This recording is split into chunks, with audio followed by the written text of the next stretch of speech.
सुबह के करीब 7 बजे थे। शहर के पुराने रेलवे स्टेशन के पास एक संकरी गली में धूल से लथपथ कपड़ों में खड़ा एक दुबला पतला चाय वाला अपने बड़े से पीतल के भगोने में चाय उबाल रहा था।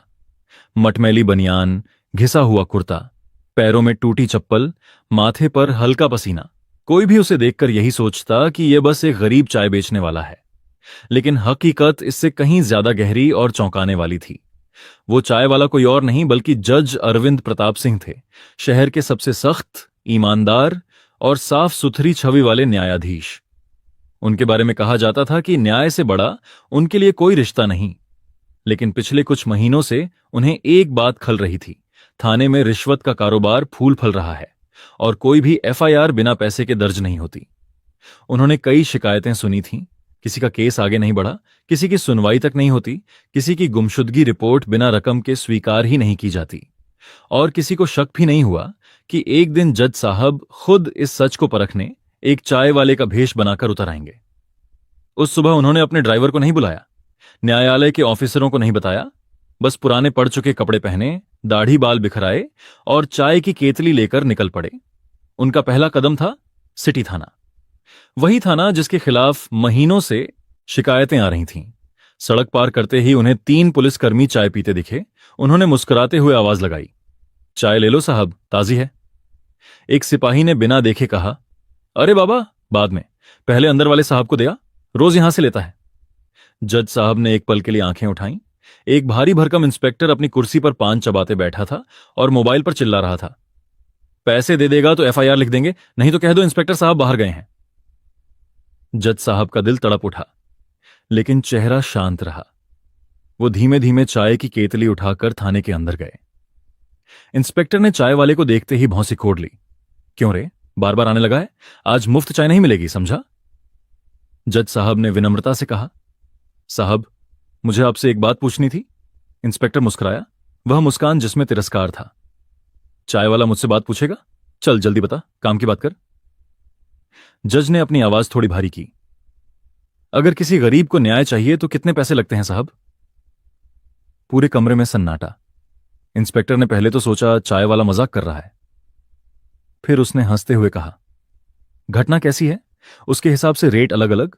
मारपीट हो तो 2000, गुमशुदगी रिपोर्ट हो तो 3000, चोरी का केस हो तो 5000, और अगर एफआईआर जल्दी चाहिए तो 2 गुना। जज साहब का खून खौल उठा, पर चेहरा शांत रखा। उन्होंने पूछा, और अगर कोई गरीब हो जिसके पास पैसे ना हो? इंस्पेक्टर ने पान थूकते हुए कहा, तो उसे बाहर का रास्ता दिखा देते हैं, वरना दिमाग खाता है। मुफ्त का न्याय यहां नहीं मिलता, समझ गया? जज साहब उस पल खड़े रह गए। उनके दिल में हलचल थी, आंखों में गुस्सा और भीतर एक तूफान। लेकिन तभी थाने में एक घबराई हुई महिला आई, चेहरा रोते रोते सूझा हुआ, हाथ में एक कागज। साहब, मेरी बेटी गायब है, एफआईआर लिख दीजिए, मैं सुबह से चक्कर लगा रही हूं। इंस्पेक्टर ने चाय वाला बने जज साहब पर एक नजर डाली, फिर उस महिला की ओर तिरछी हंसी के साथ बोला, 5000 लगेगा, नहीं तो बाहर बैठकर रोती रहो, यहां हर किसी की कहानी सुनने का टाइम नहीं है। महिला फूट फूट कर रोने लगी। उसके आंसू जमीन पर गिर रहे थे और उन आंसुओं के बीच जज साहब का दिल टूट रहा था। उन्होंने धीरे से कहा, साहब, क्या इतना ही काफी है किसी की तकलीफ को सुनने के लिए? इंस्पेक्टर ने चिल्लाते हुए कहा, अरे तू चाय वाला है कि जज? ज्यादा ज्ञान मत दे, बाहर निकल। जज साहब ने पहली बार सिर उठाया। उनकी आंखों में अब चाय वाले की मासूमियत नहीं, बल्कि न्याय का तेज चमक रहा था। अगले ही पल थाने की दीवारें हिल गईं, क्योंकि वो पहचान खोलने वाले थे। हाटशाट्स थाने का माहौल अचानक भारी हो गया था।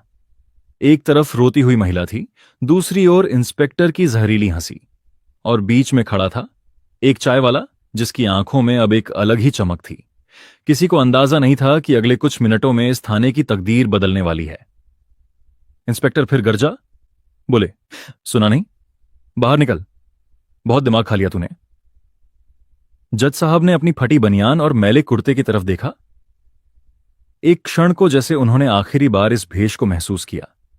फिर धीरे से बोले, साहब, बाहर निकल जाऊंगा, लेकिन उससे पहले एक बात कहना चाहता हूं। इंस्पेक्टर ने झुंझलाकर कहा, जल्दी कर, वरना अभी 2 थप्पड़ लगाकर भगा दूंगा। इतना सुनते ही थाने के बाहर खड़े 2 सिपाही हंस पड़े। उनकी हंसी में वही पुराना घमंड था। हम वर्दी वाले हैं, कुछ भी कर सकते हैं। जज ने एक गहरी सांस ली, फिर अपना गंदा कुर्ता थोड़ा ऊपर उठा और अंदर छिपी हुई काली रेशमी घड़ी दिखाई दी जिस पर उकेरा था हॉनबल जस्टिस A.P. सिंह। इंस्पेक्टर पलक झपकते थम गया। जज ने धीरे धीरे अपनी झोपड़ी जैसी टोपी उतारी और फिर अपनी नकली बिखरी दाढ़ी को 2 उंगलियों से खींचकर उतार दिया। कमरे में मौजूद हर इंसान जैसे पत्थर बन गया। अब वहां चाय वाला नहीं, जज अरविंद प्रताप सिंह खड़े थे। इंस्पेक्टर की सांसें अटक गईं। उसके चेहरे पर ऐसे पसीने के कतरे उभरे जैसे किसी ने पानी छिड़क दिया हो। सर साहब, आप यहां इस भेष में? उसकी आवाज कांप रही थी। जज साहब का स्वर बेहद शांत था, लेकिन हर शब्द भारी और चुभने वाला। हां मैं, क्योंकि मुझे सच चाहिए था, और सच यह है कि तुमने वर्दी को धंधा बना दिया है। सिपाही एक दूसरे को देखने लगे। एक ने धीरे से कहा, अब तो गए हम। जज साहब आगे बढ़े, रोती महिला के पास खड़े हुए और बोले, बहन आपको FIR चाहिए? अभी होगी, यहीं इसी वक्त। फिर उन्होंने इंस्पेक्टर की तरफ देखा। लिखिए FIR, ना पैसे लगेंगे ना इंतजार होगा। यह आपका आदेश नहीं, न्यायालय का आदेश है। इंस्पेक्टर के हाथ कांप रहे थे, कलम गिरते गिरते बची। वो जल्दी जल्दी कागज निकालने लगा, मानो खुद को बचाने की आखिरी कोशिश कर रहा हो। महिला रोना बंद करके आश्चर्य से सब देख रही थी। जज साहब ने उसके आंसू पोंछते हुए कहा, डरिए मत, आज आपका मामला नहीं आपका सम्मान लिखा जाएगा। पूरे थाना परिसर में जैसे बिजली दौड़ गई हो। फिर जज साहब उधर मुड़े जहां 2 सिपाही खड़े थे। उनके चेहरे पर अभी भी थोड़ा रंग था, लेकिन आंखें पश्चाताप से झुक चुकी थीं। जज ने ठंडे स्वर में पूछा, सुबह चाय मंगवाते हुए बड़े आदेश दे रहे थे? किस आधार पर निर्धन लोगों को भगाते हो? किस हक से न्याय के नाम पर पैसे लेते हो? दोनों सिपाही एक साथ बोले, साहब गलती हो गई, हमें माफ कर दीजिए।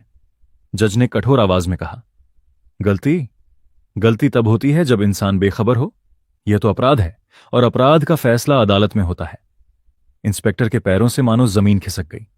वो घुटनों के बल गिर गया। साहब दया कीजिए, मेरा छोटा बच्चा है, घर चल नहीं पाएगा। जज ने गहरी नजरें उस पर टिकाईं। तुम्हें उन लोगों के बच्चों का ध्यान नहीं आया जिनसे रिश्वत लेकर FIR तक नहीं लिखते थे? इंस्पेक्टर का सिर नीचे झुक गया। आंसू गिरने लगे, लेकिन उसके हर आंसू में पछतावा नहीं, डर था। बाहर एक भीड़ जमा होने लगी थी। लोग फुसफुसा रहे थे, आज जज साहब खुद आ गए भेष बदलकर। अब तो सारे भ्रष्ट पुलिस वाले पकड़े जाएंगे। यह हुआ है असली न्याय। तर जज साहब ने महिला की FIR खुद अपने सामने लिखवाई। महिला के चेहरे पर पहली बार राहत आई। जज साहब ने कहा, आज आपको सिर्फ FIR नहीं मिली, आज आपको आपकी आवाज वापस मिली है। महिला रोते हुए उनके पैरों में झुकने लगी, लेकिन उन्होंने उसे तुरंत उठाकर कहा, न्याय मांगने वाला किसी के पैर नहीं पकड़ता, न्याय देने वाले को जमीन पर रहना चाहिए। थाने का सन्नाटा इतना गहरा था कि जैसे हर दीवार अपनी शर्म छिपा रही हो। लेकिन असली तूफान अभी बाकी था, क्योंकि जज साहब अब महकमे की पूरी रिकॉर्डिंग निकालने वाले थे जो उन्होंने छिपे कैमरे में की थी। और उसके बाद इस थाने की तस्वीर हमेशा के लिए बदलने वाली थी। कुछ की वर्दी उतरने वाली थी और कुछ की इंसानियत वापस आने वाली थी। थाने के अंदर जो कुछ हो रहा था वह अब सिर्फ एक घटना नहीं रहा, यह पूरे सिस्टम के लिए एक आईना बनने वाला था। जज साहब शांत खड़े थे, लेकिन उनकी आंखों में तूफान था। इंस्पेक्टर और सिपाही बार बार सिर झुकाकर खड़े थे। महिला अपने FIR की कॉपी हाथ में लिए रोते रोते मुस्कुरा रही थी, और दूसरी तरफ पुलिस स्टाफ समझ ही नहीं पा रहा था कि अब क्या होने वाला है। इंस्पेक्टर अचानक जज साहब के पैरों पर गिर गया। साहब दया कर दीजिए, मैं गलती मानता हूं, मुझे माफ कर दीजिए, मेरी नौकरी चली जाएगी। जज साहब की आवाज अब पहले से भी ठंडी थी। गलती तब होती है जब इंसान एक बार चूक जाए। तुमने ये थाने को दुकान बना दिया है, इसका हिसाब तो देना ही होगा। संकरी कमरे में खामोशी भर गई। सिपाही एक बोला, साहब घर कैसे चलेगा, हम गरीब हैं। जज ने उसकी ओर देखा। गरीब वो है जो मेहनत न करे, तुम नहीं, लेकिन जो इंसानियत बेच दे वह सुरक्षित नहीं बच सकता। सिपाही के आंसू फूट पड़े। जज साहब ने आदेश दिया, अभी इसी वक्त DSP को बुलाइए, पूरा थाना निलंबित होगा जब तक जांच पूरी नहीं होती। इंस्पेक्टर की घिघी बंध गई। उसने फोन उठाने की कोशिश की, हाथ इतने कांप रहे थे कि स्क्रीन छूट रही थी। जज साहब ने एक और आदेश दिया, महिला की बेटी की खोज के लिए तत्काल टीम भेजी जाए, हर मिनट की रिपोर्ट मैं खुद लूंगा। महिला भावुक होकर बोली, साहब आप भगवान हैं, जज ने उसे उठाकर कहा, न्याय भगवान नहीं, इंसान का हक है, और वह हक आपको आज मिलेगा।